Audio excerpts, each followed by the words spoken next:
तेरा प्यार हो, सतयुग में तेरा प्यार। कहाँ मिलेगा बाबा ऐसा, सतयुग में तेरा प्यार हो, सतयुग में तेरा प्यार। भले हीरों के महलों में होंगे, भले हीरों के महलों में होंगे, सुख के अति भरमार हो। कहाँ मिलेगा तेरा प्यार बाबा, कहाँ मिलेगा तेरा प्यार।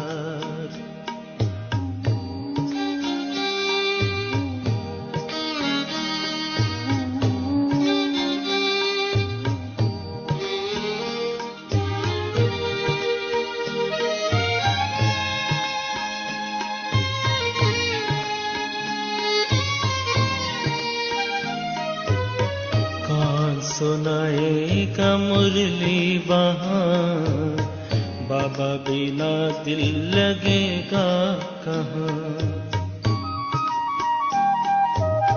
कौन सुनाएगा मुरली वहाँ, बाबा बिना दिल लगेगा कहाँ। कौन करेगा तेरे सिवा बाबा, कौन करेगा तेरे सिवा बाबा, रोज हमें श्रृंगार हो। कहाँ मिलेगा तेरा प्यार बाबा, कहाँ मिलेगा तेरा प्यार।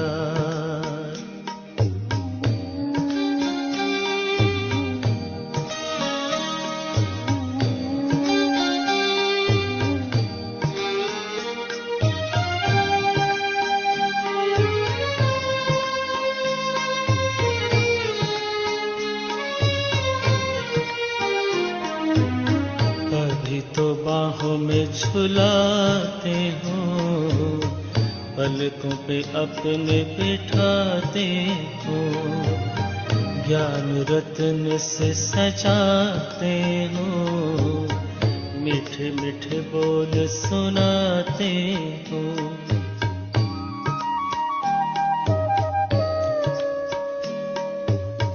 अभी तो बाहों में झुलाते हो, पलकों पे अपने बिठाते हो, ज्ञान रत्न से सजाते हो, मीठे मीठे बोल सुनाते हो। कैसे भूलेंगे तेरा बाबा, कैसे भूलेंगे तेरा बाबा, प्यार और दुलार हो। सतयुग में तेरा प्यार हो, सतयुग में तेरा प्यार।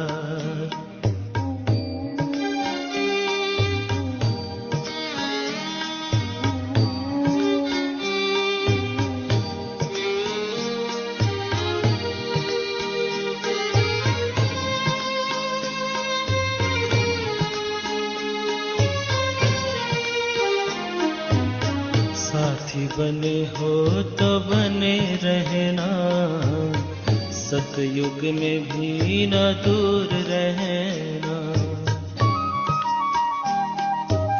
साथी बने हो तो बने रहना, सतयुग में भी न दूर रहना। गाते रहेंगे हर पल बाबा, गाते रहेंगे हर पल बाबा, तेरा ही उपकार हो। कहाँ मिलेगा तेरा प्यार बाबा, कहाँ मिलेगा तेरा प्यार। कहाँ मिलेगा बाबा ऐसा, सतयुग में तेरा प्यार हो, सतयुग में तेरा प्यार। भले हीरों के महलों में होंगे, भले हीरों के महलों में होंगे सुख के अति भरमार हो, कहाँ मिलेगा तेरा प्यार बाबा, कहाँ मिलेगा तेरा प्यार बाबा।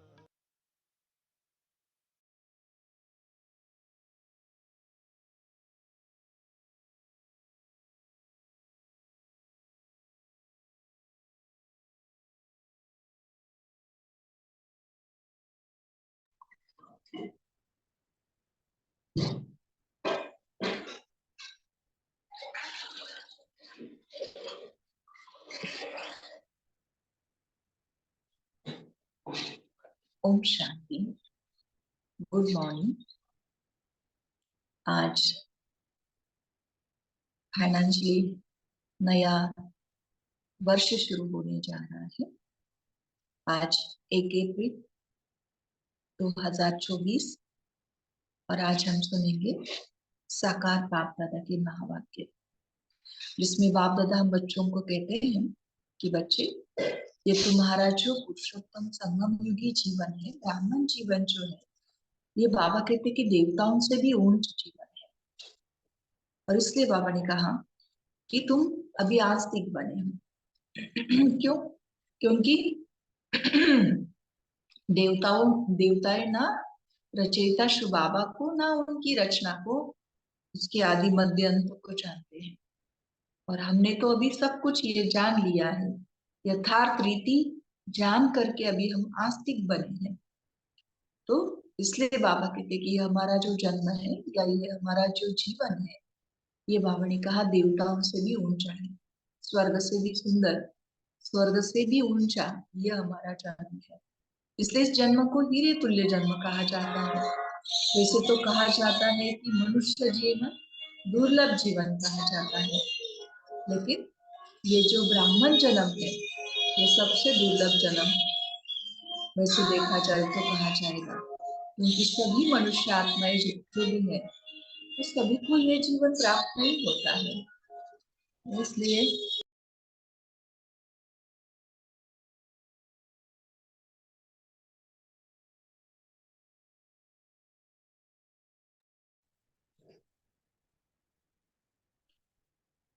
तो ये जो पुरुषोत्तम संगम युगी हमारा जन्म है, ये दुर्लभ जन्म है, क्योंकि ये सभी को प्राप्त नहीं होता है। ये बस जो सतयुग आदि से लेकर त्रेता के अंत तक आने वाली जो भी आत्माएं हैं, इन्हीं आत्माओं को ही ये जन्म प्राप्त होता है। और इसलिए इस जन्म को बाबा ने आज महत्व दिया है, या इसका महत्व या रहस्य सुनाया है। आस्तिक इस हिसाब से हम कहते हैं, जैसे कि जो भगवान को न मानने वाला जो होता है उसको लौकिक दुनिया में नास्तिक कहा जाता है।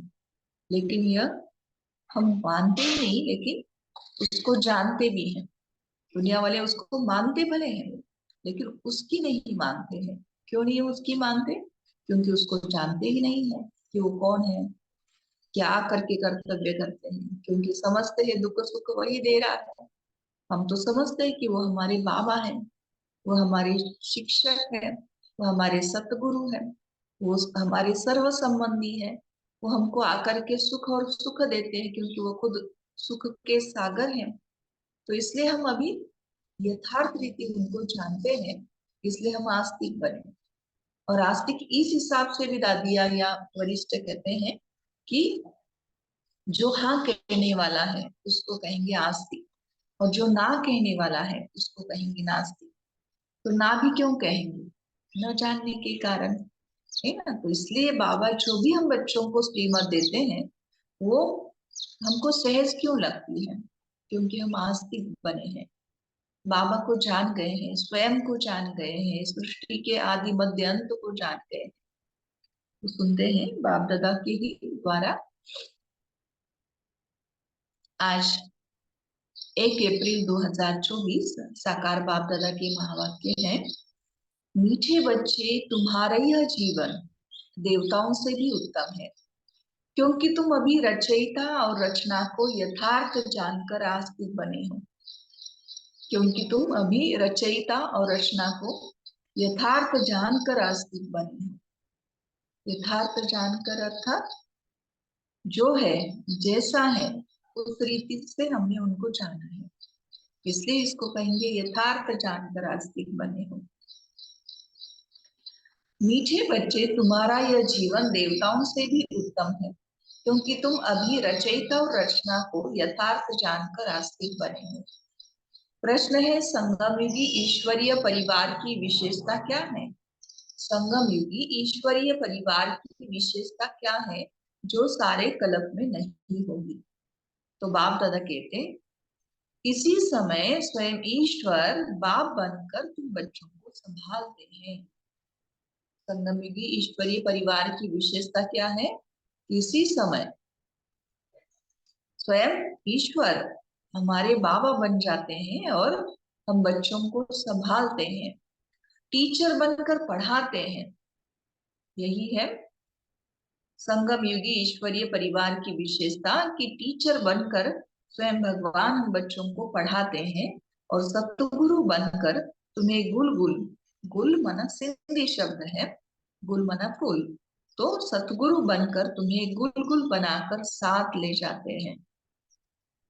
सतयुग में दैवी परिवार होगा, लेकिन ऐसा ईश्वरीय परिवार नहीं हो सकता। वहां बाबा कहते कि सभी आत्माएं पावन होंगी, सभी देवात्माएं वहां होंगी, लेकिन ऐसा ईश्वरीय परिवार बाबा कहते नहीं हो सकता। तुम बच्चे अभी बेहद के सन्यासी भी हो। और क्या विशेषता है? तो बाबा कहते तुम बच्चे अभी बेहद के सन्यासी भी हो। दूसरी विशेषता क्या? राजयोगी भी हो, राजाई के लिए पढ़ रहे हो। एक तरफ देखा जाए तो सन्यासी है, दूसरी तरफ हम पढ़ाई भी कर रहे हैं राजाई प्राप्त करने के लिए, है ना। दो अलग चीजें हैं, एक है राजाई और दूसरा है सन्यास। तो बाबा कहते हैं कि इस ईश्वरीय परिवार की विशेषता है कि अभी हम बेहद के सन्यासी हैं, लेकिन हम सन्यासी अभी राजयोग की पढ़ाई पढ़ रहे हैं राजाई प्राप्त करने के लिए। तो प्रश्न पूछा बाबा ने, संगम युगी ईश्वरीय परिवार की विशेषता क्या है जो सारे कल्प में नहीं होगी? उत्तर है, इसी समय स्वयं ईश्वर बाप बनकर तुम बच्चों को संभालते हैं, टीचर बनकर पढ़ाते हैं और सतगुरु बनकर तुम्हें गुलगुल बनाकर साथ ले जाते हैं। सतयुग में दैवी परिवार होगा, लेकिन ऐसा ईश्वरीय परिवार नहीं हो सकता। तुम बच्चे अभी बेहद के सन्यासी भी हो, राजयोगी भी हो, राजाई के लिए पढ़ रहे हो। ओम शांति। यह स्कूल व पाठशाला है। बाबा याद दिलाते हैं, ये क्या है? आपका स्कूल है या पाठशाला है। किसकी पाठशाला है? ये किसकी पाठशाला है? बाबा कहते आत्माओं की पाठशाला। यह तो जरूर है, आत्मा शरीर बिगड़ कुछ सुन नहीं सकती। हम कहेंगे आत्माओं की कैसे? शरीर के साथ ही तो आत्मा पढ़ रही है। हाँ बाबा कहते कि जरूर, आत्मा शरीर बिगड़ कुछ सुन नहीं सकती। जब कहा जाता है आत्माओं की पाठशाला, तो समझना चाहिए आत्मा शरीर बिगड़ तो समझ नहीं सकती। फिर कहना पड़ता है जीवात्मा। किसकी पाठशाला कहेंगे? जीवात्माओं। अभी जीवात्माओं की पाठशाला तो सभी है, इसलिए कहा जाता है यह है आत्माओं की पाठशाला और परमपिता परमात्मा आकर पढ़ाते हैं। बाबा कहते कि जो भी सभी हैं पाठशालाएं हैं, स्कूल कॉलेजेस हैं, सभी बाबा कहते कि जीवात्माओं के हैं, और इसलिए इसको कहा बाबा ने आत्माओं की पाठशाला। पढ़ाने वाला भी कौन है? परमात्मा। वह है जिस्मानी पढ़ाई और यह है रूहानी पढ़ाई। वहां बाबा कहते हैं कि शरीर के हिसाब से ज्ञान दिया जाता है, शरीर के ऊपर ही फोकस होता है, और यहाँ आत्मा के ऊपर। वह है जिस्मानी पढ़ाई, यह है रूहानी पढ़ाई जो बेहद का बाप पढ़ाते हैं। तो यह हो गई गॉड फादर की यूनिवर्सिटी। भगवान वाच है ना, यह भक्ति मार्ग नहीं है। बाबा कहते कि ये कोई भक्ति नहीं है। ये पढ़ाई है, स्कूल में पढ़ाई होती है। भक्ति मंदिर ठिकानों आदि में होती है। बाबा कहते हैं स्कूल में क्या होता है, पढ़ाई होती है, मंदिर में भक्ति होती है। इसमें कौन पढ़ाते हैं, भगवान वाच। और कोई भी पाठशाला में भगवान वाच होता ही नहीं है।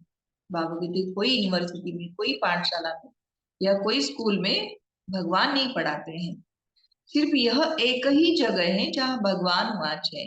ऊंचते ऊंचे भगवान को ही ज्ञान सागर कहा जाता है, वही ज्ञान दे सकते हैं। बाकी सब है भक्ति। भक्ति के लिए बाप ने समझाया है कि उससे कोई सदगति नहीं होती। सर्व का सदगति दाता एक परमात्मा है, वह आकर राजयोग सिखलाते हैं। आत्मा सुनती है शरीर द्वारा, और कोई नॉलेज आदि में भगवान वाच है ही नहीं। भारत ही है जहाँ शिव जयंती भी मनाई जाती है। भगवान तो निराकार है, फिर शिव जयंती कैसे मनाते हैं। मना, वो तो निराकार है, वो किसी माता के पास जन्म नहीं लेते, फिर भी बाबा कहते कि कैसे उनकी जयंती है। जयंती तब होती है जब शरीर में प्रवेश करते हैं। बाप कहते हैं मैं तो कभी गर्भ में प्रवेश नहीं करता हूँ, तुम सब गर्भ में प्रवेश करते हो, 84 जन्म लेते हो। सबसे जास्ती जन्म यह लक्ष्मी नारायण लेते हैं। 84 जन्म लेकर फिर सावरा गावड़े का छोरा बनते हैं। लक्ष्मी नारायण कहो या राधे कृष्ण कहो। राधे कृष्ण है बचपन के, वह जब जन्म लेते हैं तो स्वर्ग में लेते हैं, जिसको वैकुंठ भी कहा जाता है। पहला नंबर जन्म इनका है, इसका लक्ष्मी नारायण का। तो 84 जन्म भी यह लेते हैं। श्याम और सुंदर, सुंदर सो फिर श्याम। श्री कृष्ण सबको प्यारा लगता है। श्री कृष्ण का जन्म तो होता ही है नई दुनिया में, क्योंकि वो समझते हैं ना कि द्वापर युग में श्री कृष्ण ने जन्म लिया। लेकिन बाबा भी हम बच्चों को समझाते हैं कि बच्चे नहीं, श्री कृष्ण ने तो द्वापर में नहीं, सतयुग में जन्म लिया। अगर श्री कृष्ण ने द्वापर में जन्म लिया, उन्होंने गीता सुनाई, तो द्वापर के बाद तो सतयुग आना चाहिए था, लेकिन कलयुग आया। तो इसलिए कलयुग के अंत में शिव बाबा को इस धरा पर आना पड़ता है। और साधारण मनुष्य तन का आधार माना ब्रह्मा का, दादा लेखराज के तन का आधार लेकर के उसको पढ़ाते हैं, तो उस पढ़ाई से वो श्री कृष्ण बन जाते हैं। तो श्री कृष्ण का जन्म तो होता ही है नई दुनिया में, फिर पुनः जन्म लेते लेते आकर पुरानी दुनिया में पहुंचते हैं। कौन बन जाते फिर, दादा लेखराज। तो शाम बन जाते हैं। यह खेल ही ऐसा है। भारत पहले सतो प्रधान सुंदर था, अब काला हो गया है। बाप कहते हैं इतनी सब आत्माएं मेरे बच्चे अभी सब काम चिता पर बैठकर जलकर काले हो गए हैं। मैं आकर सबको वापस ले जाता हूँ। यह सृष्टि का चक्र ही ऐसा है। फूलों का बगीचा वह भी कांटों का जंगल बन जाता है। था बाबा ने स्थापन किया हुआ फूलों का बगीचा, और वही बगीचा फिर क्या बन जाता है, कांटों का जंगल। तो बाप समझाते हैं कि तुम बच्चे कितने सुंदर विश्व के मालिक थे, कितने सुंदर विश्व के मालिक थे, अब फिर बन रहे हैं। ये लक्ष्मी नारायण विश्व के मालिक थे। ये 84 जन्म भोग फिर ऐसे बन रहे हैं, अर्थात उनकी आत्मा अब पढ़ रही है ना। लक्ष्मी नारायण की आत्मा 84 जन्म लेकर के अभी पढ़ाई पढ़ रही है। माना बाबा कहते कि वो कि अभी इस संगम युग पर पढ़ाई पढ़ रहे हैं। माना शाम बन गए हैं। तुम जानते हो कि सतयुग में अपार सुख है। अपार माना जिसका कोई पारावार नहीं, जिसकी कोई सीमा नहीं है, जो कभी बाप को याद करने की दरकार भी नहीं रहती है। कितना सुख, बाबा को याद करने की जरूरत ही नहीं। गायन है दुख में सिमरन सब करे, सुख में करे न कोई। किसका सिमरन, बाप का। इतने सबका सिमरन नहीं करना है। बाबा कहते जितनों को हम मानते हैं, देवताओं को या गुरुओं को या जो भी है इष्ट, तो बाबा कहते इतने सबका नहीं। किसका, एक बाप का। भक्ति में कितना सिमरन करते हैं, जानते कुछ भी नहीं। श्री कृष्ण कब आया, वो कौन है, कुछ भी जानते नहीं। श्री कृष्ण और श्री नारायण के भेद को भी नहीं जानते हैं। शिव बाबा है ऊंचते ऊंच, फिर उनके नीचे ब्रह्मा विष्णु शंकर। शिव बाबा के बाद किसका नंबर आता है, ब्रह्मा विष्णु शंकर। उनको फिर देवता कहा जाता है। लोग तो सभी को भगवान कहते रहते हैं, देवताओं को भी भगवान कहेंगे, या जो भी इष्ट जो गुरु है उनको भी भगवान कहते हैं। सर्वव्यापी कह देते हैं। बाप कहते हैं सर्वव्यापी तो माया पांच विकार है जो एक एक के अंदर है। सत्युग में कोई विकार होता नहीं। मुक्ति धाम में भी आत्माएं पवित्र रहती है, ना सत्युग में ना मुक्ति धाम में। बाबा कहते ये पांच विकार है। अपवित्रता की कोई बात नहीं। तो यह रचयिता बाप ही आकर अपना परिचय देते हैं, आदि मध्य अंत का राज समझाते हैं, जिससे तुम आस्तिक बनते हो। तुम एक ही बार आस्तिक बनते हो। तुम्हारा ये जीवन देवताओं से भी उत्तम है। गाया भी जाता है मनुष्य जीवन दुर्लभ है, और जब पुरुषोत्तम संगम युग होता है तो हीरे जैसा जीवन बनता है। हीरे जैसा मना वैल्यूबल है ना। लक्ष्मी नारायण को हीरे जैसा नहीं कहेंगे। तुम्हारा हीरे जैसा जन्म है। समझ में आती है बाबा की बात। बाबा हमारे मना जैसे कि हम खान में पड़े थे, पत्थर थे, पत्थरों को बाबा तराश के हीरा बनाते हैं। इसके अंदर जो भी प्रो है वो सब निकाल करके हमको बिल्कुल कीमती बना रहे हैं। तो बाबा कहते हैं कि इसकी तुलना देवताओं से भी नहीं हो सकती है। लक्ष्मी नारायण को हीरे जैसा नहीं कहेंगे। तुम्हारा हीरे जैसा जन्म है। तो लक्ष्मी नारायण का जन्म सोने के जैसा गोल्डन युग कहा जाता है उसको। तुम हो ईश्वरीय संतान और यह है दैवी संतान। वो गोल्डन क्यों बन गए, क्योंकि वो देवताओं की संतान है। और हम हीरे क्यों बन गए, तो हम है ईश्वरीय संतान। यहाँ तुम कहते हो हम ईश्वरीय संतान हैं। ईश्वर हमारा बाप है, वो हमको पढ़ाते हैं क्योंकि ज्ञान का सागर है ना। राजयोग सिखलाते हैं। ये ज्ञान एक ही बार पुरुषोत्तम संगम युग पर मिलता है। यह है उत्तम से उत्तम पुरुष बनने का युग, जिसको दुनिया नहीं जानती। सब कुंभकर्ण की अज्ञान नींद में सोए पड़े हैं।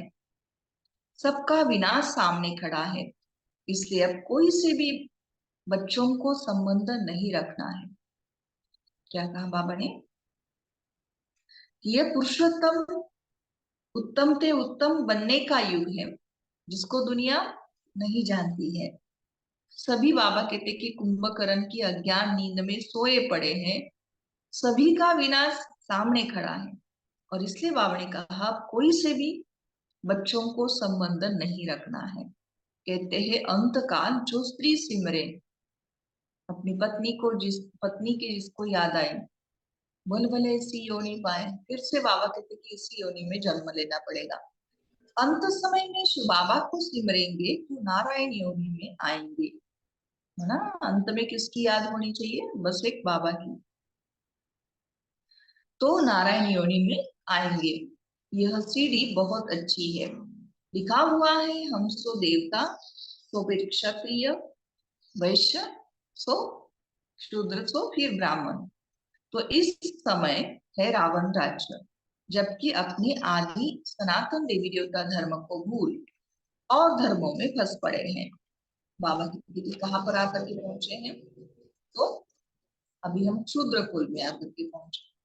यहाँ पर रावण राज्य है, जबकि अपने आदि सनातन देवी देवता धर्म को हम भूले और धर्मों में फंस पड़े हैं, है ना। कोई हिंदू समझने लगा स्वयं को, कोई मुस्लिम में चला गया, कोई क्रिश्चियन में चला गया, कोई बौद्धि बन गया, और धर्मों में बाबा कितने फंस पड़े हैं।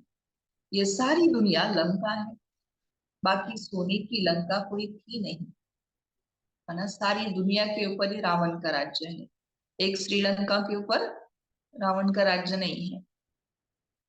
बाप कहते हैं कि तुमने अपने से भी जास्ती मेरी ग्लानि की है, अपने लिए 84 लाख, और मुझे कन कन में कह दिया है।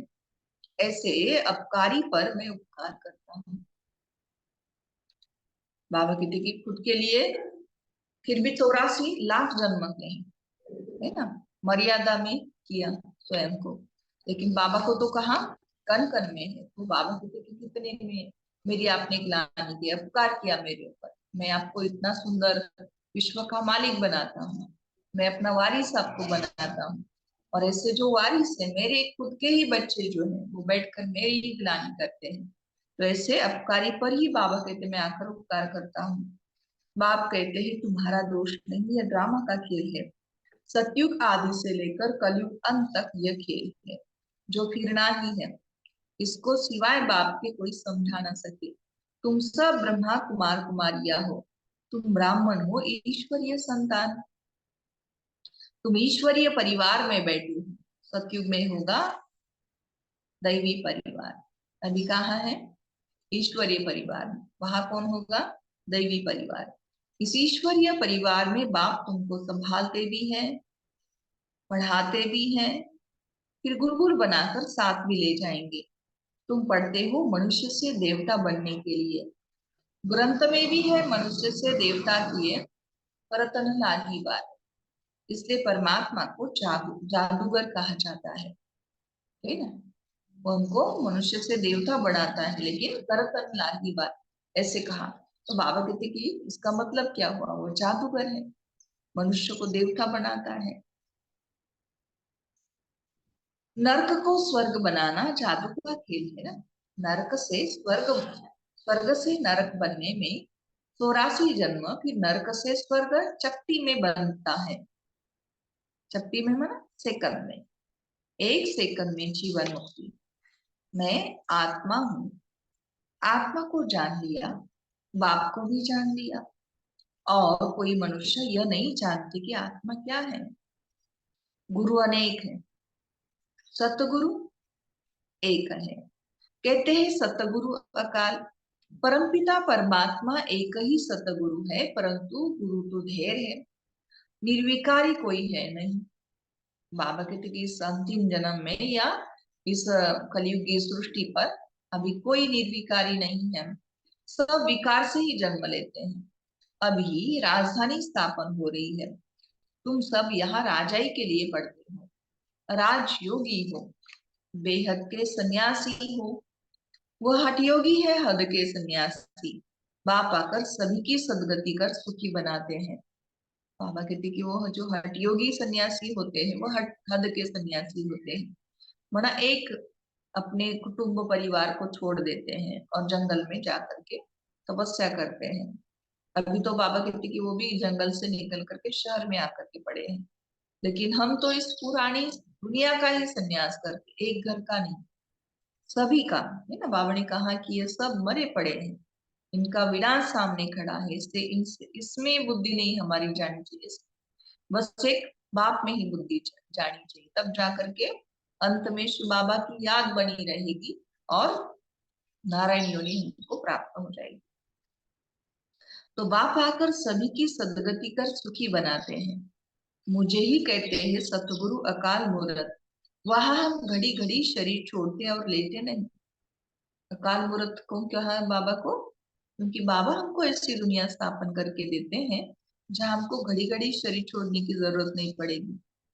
काल नहीं खाता, है ना, आयु पूरी हो जाएगी, या जब आत्मा को उस शरीर में रह करके संतुष्टता होगी तो खुद अपनी मर्जी से आत्मा उस शरीर को छोड़ करके दूसरा धारण करेगी।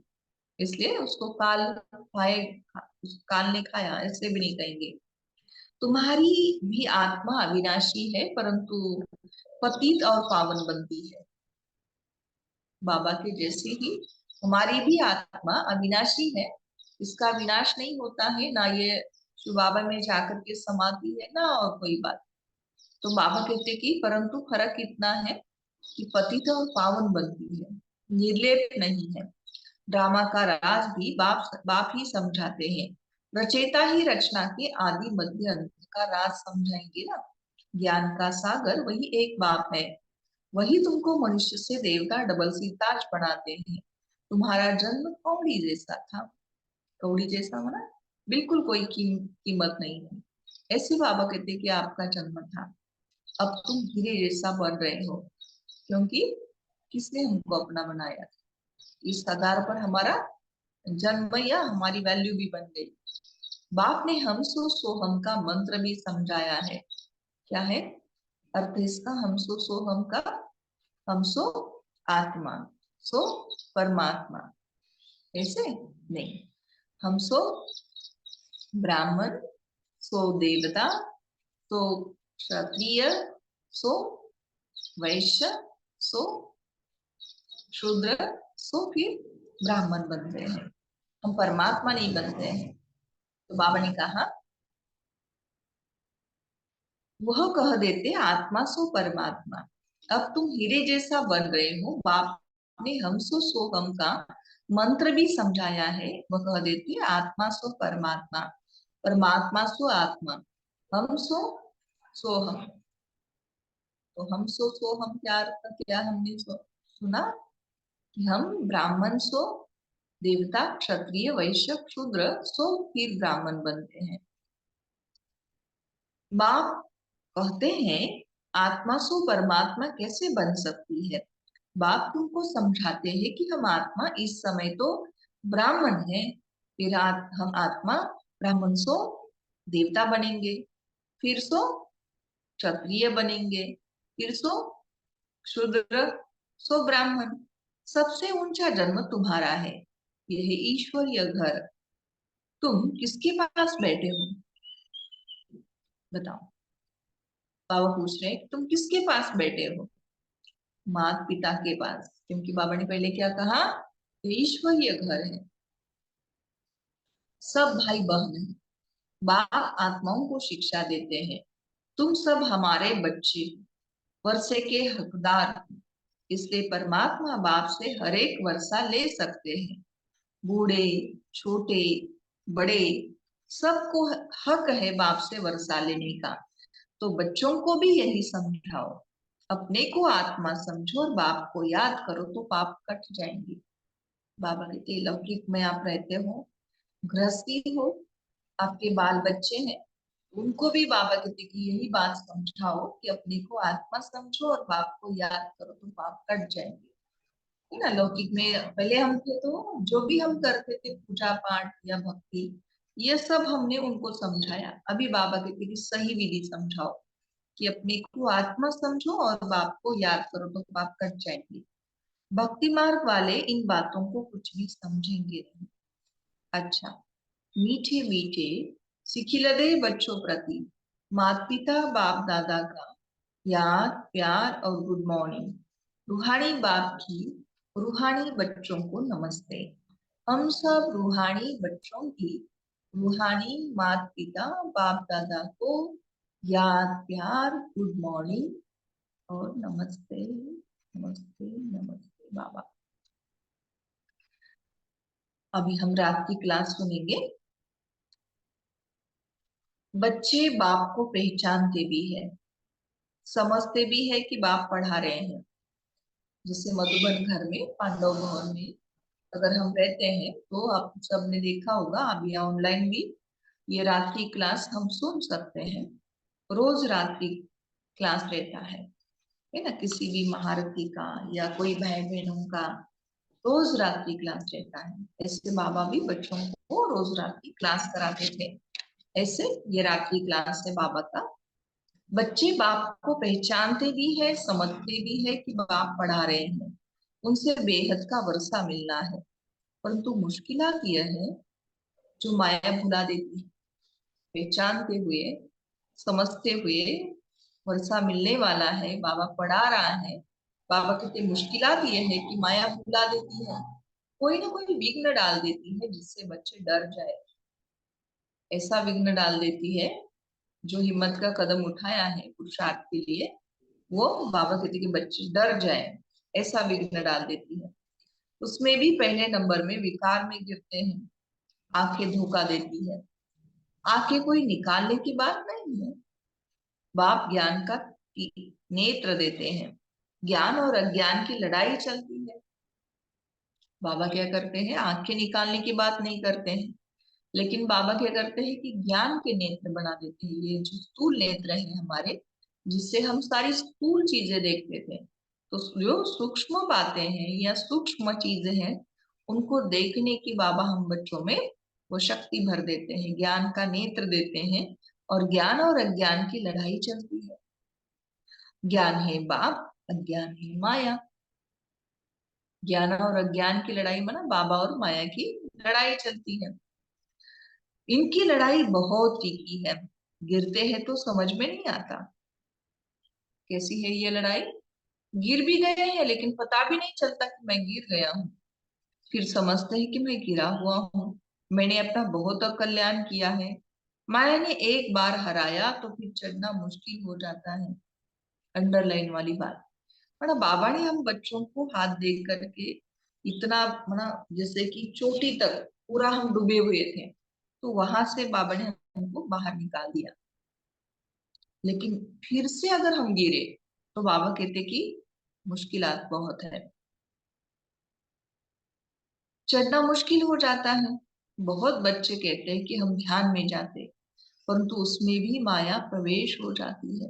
ध्यान में जाना मना, जैसे कि कई आत्माओं को ऐसे पाठ मिला हुआ होता है कि वो सूक्ष्म तन में जा करके ब्रह्मा बाप के द्वारा शिव बाबा से मिलन मना के सूक्ष्म अव्यक्त ब्रह्मा के तन में शिव बाबा आते हैं और उनसे मिलन मना करके वहां का संदेश यहाँ लेकर के आते हैं।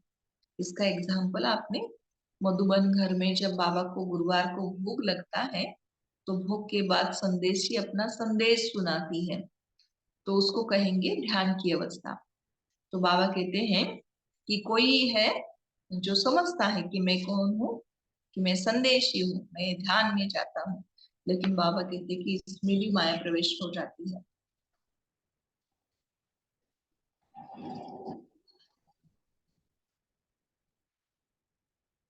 बहुत बच्चे कहते हैं कि हम ध्यान में जाते हैं, परंतु उसमें भी माया प्रवेश हो जाती है,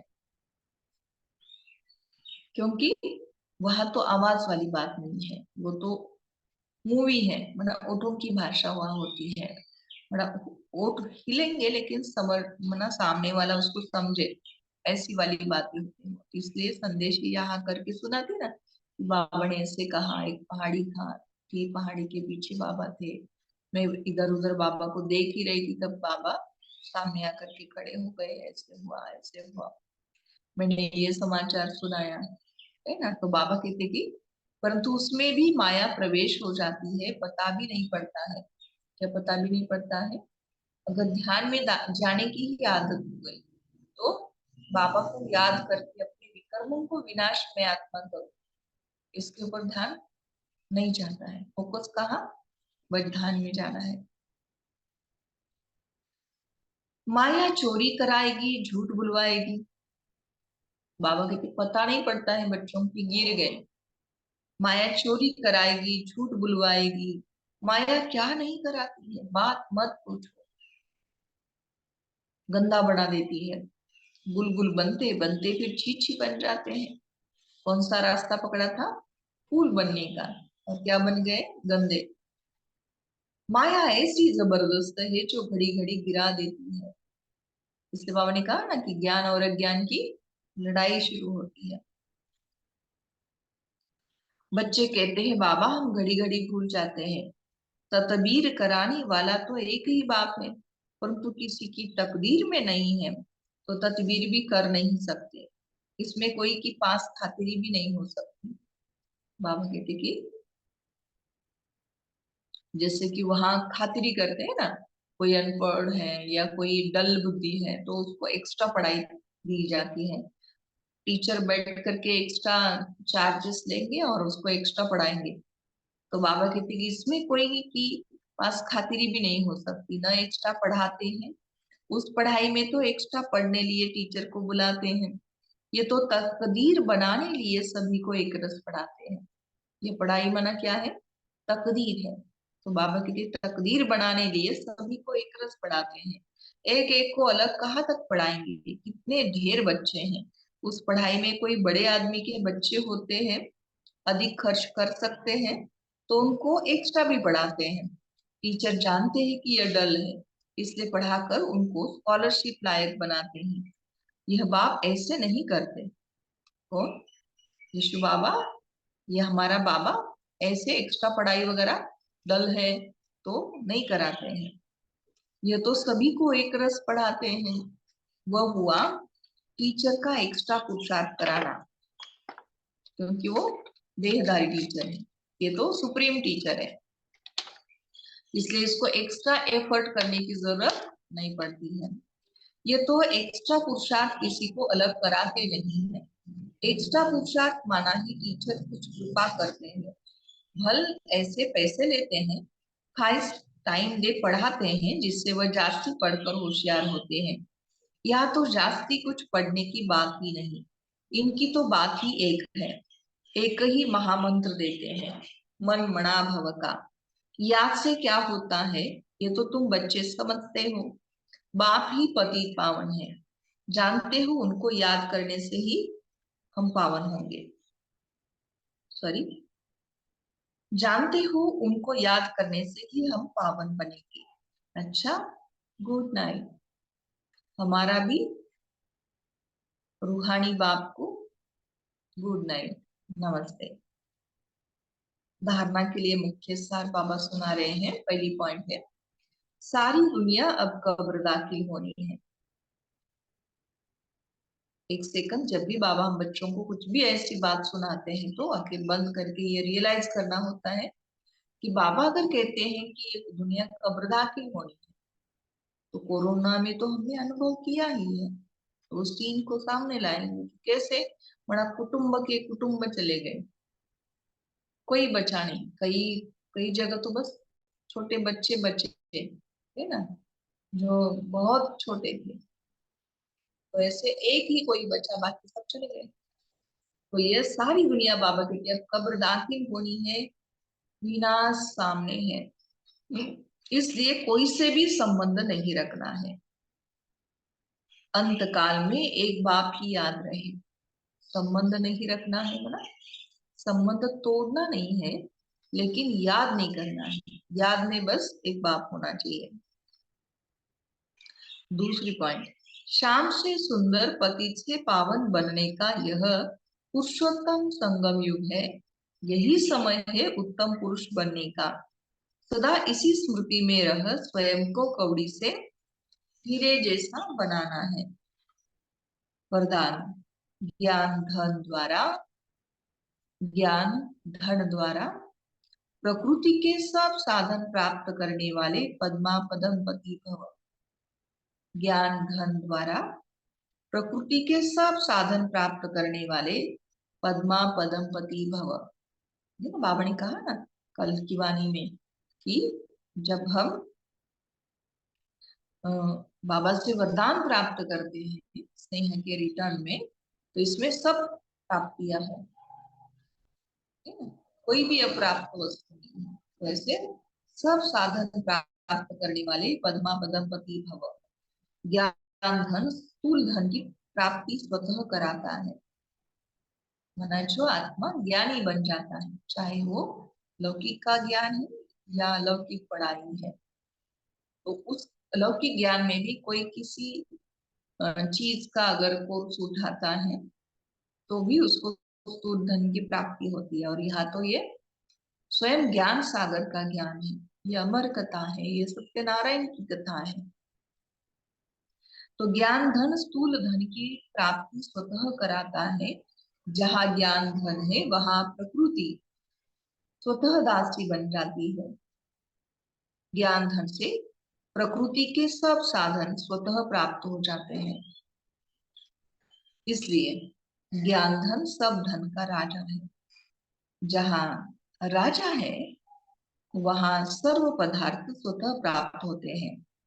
यह ज्ञान धन ही पद्मा पदमपति बनाने वाला है, इसलिए अंडरलाइन करना है।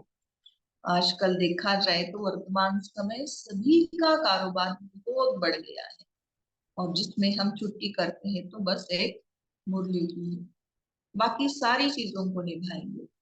अमृत वेला और मुरली इतना ही कट करेंगे, और बाकी सब चीजें करेंगे। बाबा आज समझा रहे हैं कि ज्ञान धन द्वारा ही हम प्रकृति के सब साधन प्राप्त कर सकते हैं। तो इसको अंडरलाइन करेंगे। जहाँ राजा है वहां सर्व पदार्थ स्वतः प्राप्त होते हैं, है ना। किसको महत्व देना चाहिए, क्या बाबा की श्रीमत है, क्यों बाबा हमको ऐसे पढ़ा रहे हैं, पढ़ाने की विधि क्या है, ये सब बातें हमको समझनी चाहिए। जिसको ही बाबा ने आज क्या कहा, आस्तिक।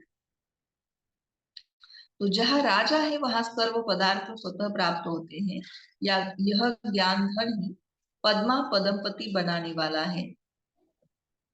परमार्थ और व्यवहार को स्वतः सिद्ध करता है। ये ज्ञान धन ही परमार्थ और व्यवहार को स्वतः सिद्ध करता है। ज्ञान धन में इतनी शक्ति है जो अनेक जन्मों के लिए राजाओं का राजा बना देती है। इस ज्ञान धन में इतनी शक्ति है, बाबा कहते एक जन्म नहीं लेकिन जन्मों जन्मों के लिए आप राजाओं के राजा बन जाते हो। स्लोगन है, कलप कलप का विजयी हूँ, यह रूहानी नशा इमर्श हो, माया जीत बन जाएंगे। और मैंने कहा ना कि ये तो दुष्टर है, घड़ी घड़ी हमको गिरा देती है, और गिरे हैं ये भी हमको समझ में नहीं आता है। लेकिन अगर हमारे मन में यह स्वमान जागरूक है कि मैं कल्प कल्प की विजयी आत्मा हूँ, तो बाबा कहते ये रूहानी नशा इमर्श हो तो मायाजीत सहज बन जाएंगे। अच्छा, ओम शांति। तो क्या स्वमान लेंगे आज हम, मैं कल्प कल्प का विजयी हूँ।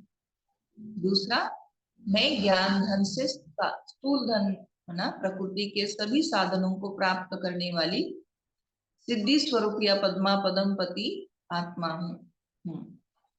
दूसरा, ये भी हम इसको मान लेंगे कि मैं आस्तिक आत्मा हूँ, मैं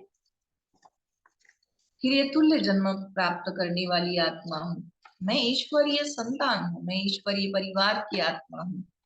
तो ऐसे हम सोमान ले सकते हैं। आज 1 तारीख है, तो इसलिए सोमवार का दिन है। आज विशेष साइलेंस का डे है। सारा दिन हम आज मौन का अभ्यास करेंगे। विशेष अंतर मन में या अंतर जगत की यात्रा में प्रवेश होकर के अपने मनोरूपी सागर में जो भी संकल्पों की लहरें उठती है, उनसे भी नीचे तले में जाकर के ज्ञान रत्नों को ढूंढेंगे, उनको परखेंगे, उनको धारण करेंगे और अपने इस आज साइलेंस डे को बहुत अच्छे से भी मनाएंगे। तो आज 1 तारीख है, तो दादी जी का पत्र पुष्प हम सुनेंगे। बस और एक 10 मिनट आपको ऑनलाइन रहना पड़ेगा। दादी जी का पत्र पुष्प हम सुनते हैं।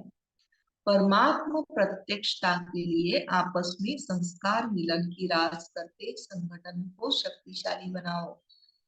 परमात्मा प्रत्यक्षता के लिए आपस में संस्कार मिलन की रास करते संगठन को शक्तिशाली बनाओ।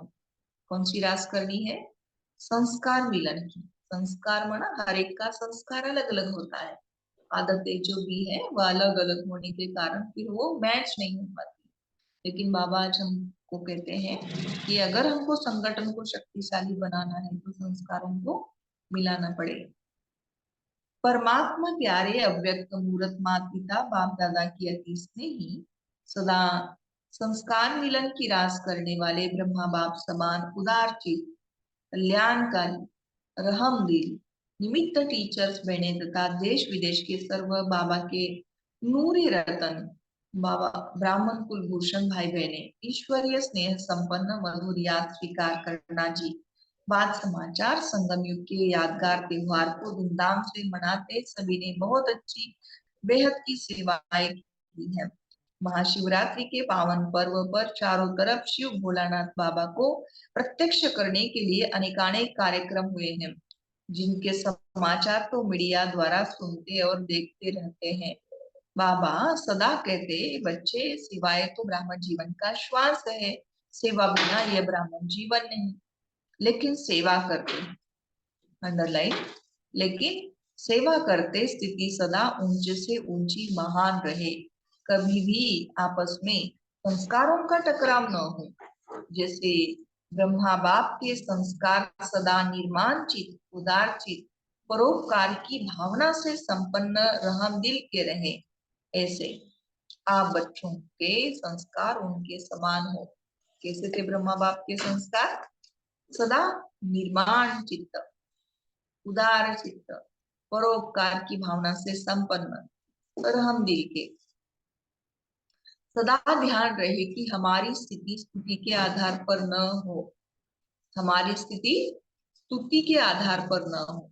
संस्कार मिलाने के लिए जहां मालिक बनना है वहां बालक नहीं, और जहां बालक बनना है वहां मालिक नहीं। बालकपन अर्थात निरसंकल्प, जो भी आज्ञा मिले, डायरेक्शंस मिले, उस पर चलते चलो।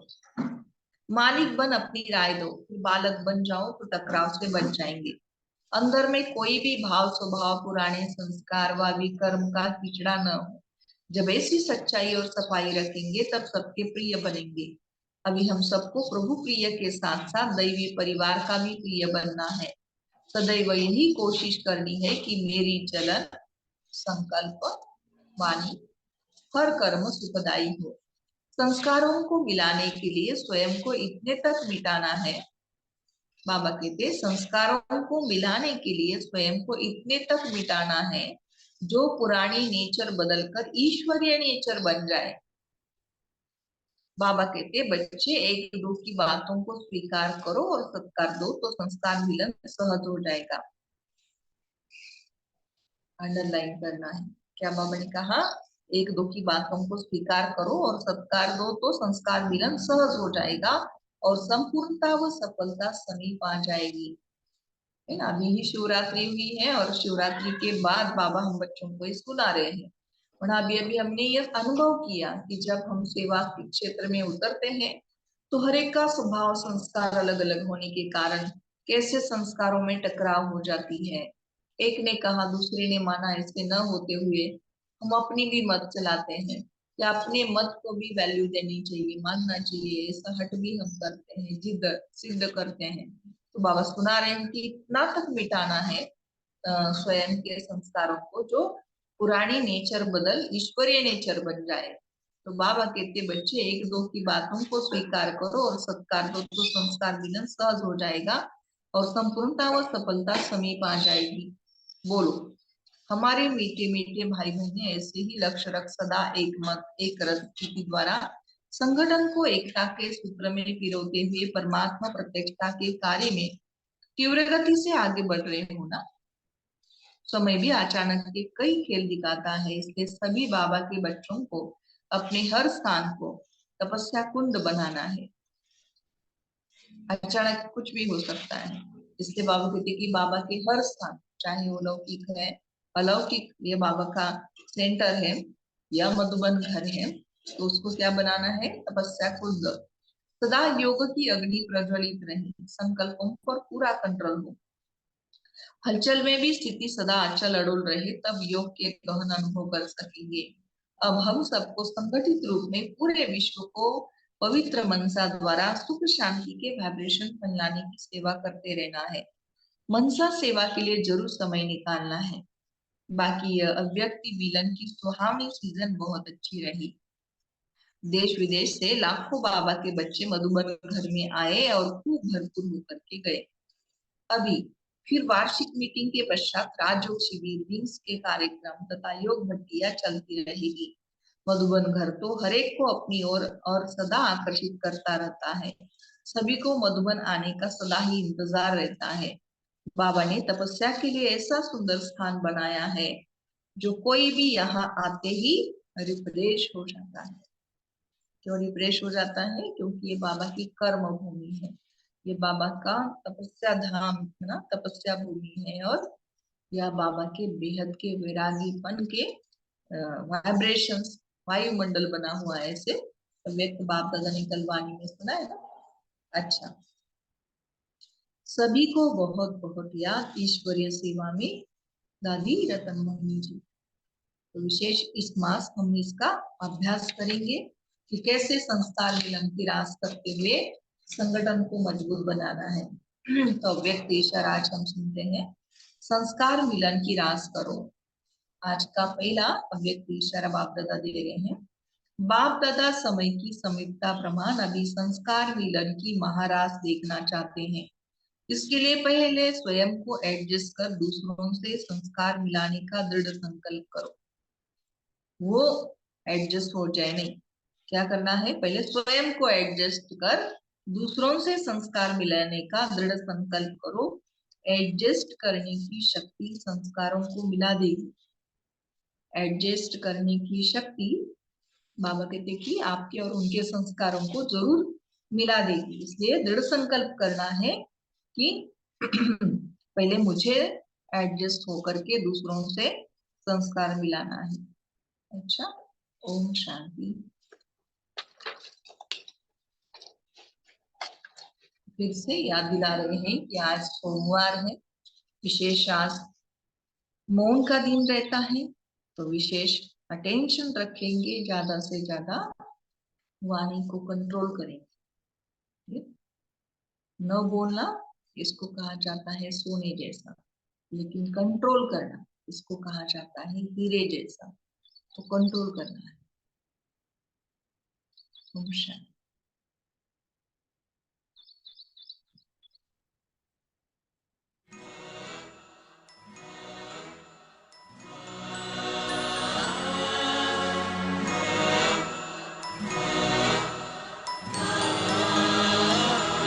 तपते मन को मेरी आत्म तृप्ति मिली, बुझ रहे दीप को जैसे दीप्ति मिली।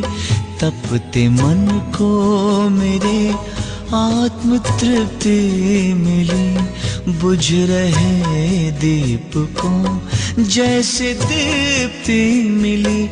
जब पड़ी आपकी दृष्टि हम पर प्रभु,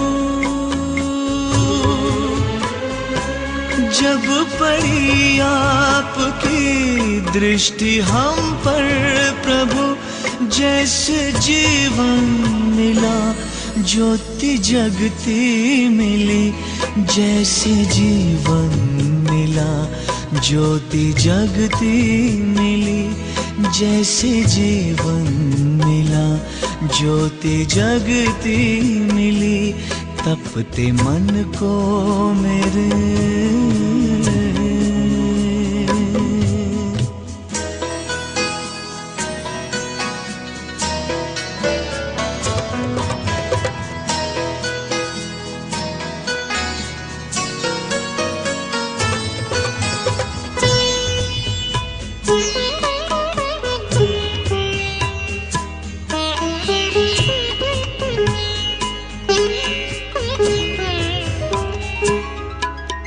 रात अंधियारी थी, राह भटकन भरी नन्ही सी नाव थी, वो भी टूटी हुई। पार करना गम को सुगम था नहीं, पतवार मेरी मुझसे छूटी हुई। पार सागर हुए, पार सागर हुए, पार सागर हुए, पार सागर हुए। ऐसी शक्ति मिली, बुझ रहे दीप को जैसे दीप्ति मिली। तपते मन को मेरे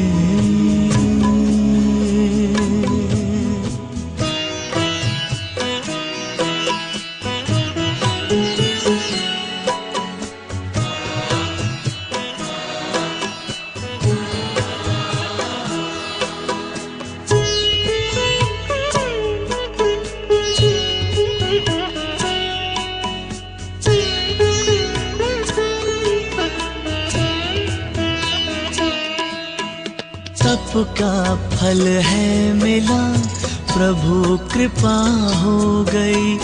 छट गया है अंधियारा, नई सुबह हो गई।